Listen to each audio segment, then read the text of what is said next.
সদ্য স্বাধীন বাংলাদেশ পুনর্গঠনে জাতির সামনে প্রথম বাজেট উপস্থাপন করেন তাজউদ্দিন আহমেদ। তারপর ২ অর্থ বছরে আরও ২টি বাজেট দেন তিনি। দুপুরে দেশের ৪৬তম বাজেট দেবেন অর্থমন্ত্রী আবুল মাল আব্দুল মুহিত। এটি তার ১১তম বাজেট। এবারও পাওয়ার পয়েন্টের মাধ্যমে বাজেটে তথ্য তুলে ধরবেন তিনি।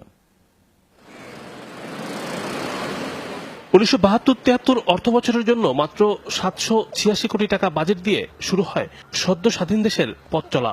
দেশের প্রথম বাজেট উপস্থাপন করেন তাজউদ্দিন আহমেদ। তিনি ১৯৭৩-৭৪ এবং ১৯৭৪-৭৫ অর্থ বছরের বাজেট দেন। দেশের চতুর্থ বাজেট দেন ডক্টর আজিজুর রহমান মল্লিক। ১৯৭৫-৭৬ অর্থ বছরে দেয়া ওই বাজেটের আকার ছিল ১৫৪৯ কোটি টাকা। তারপর পঞ্চম, ষষ্ঠ ও সপ্তম বাজেট উপস্থাপন করেন সাবেক রাষ্ট্রপতি জিয়াউর রহমান। দেশের অষ্টম বাজেট দেন ডাক্তার এম এন হুদা। তারপর নবম বাজেট থেকে ৩ ধাপে মোট ১২ বার বাজেট দেন এম সাইফুর রহমান। তার প্রথম বাজেটের আকার ছিল ৪,১০৮ কোটি আর ১২তম বাজেট ছিল ৬৯,৭৪০ কোটি টাকা। ১৩ থেকে ১৬তম বাজেট উপস্থাপন করেন এম সাইদুজ্জামান। তার শেষ বাজেটের আকার ছিল ৯,৫২৭ কোটি টাকা। দেশের ১৭তম বাজেট দেন মেজর জেনারেল অবসরপ্রাপ্ত এম এ মুনেম।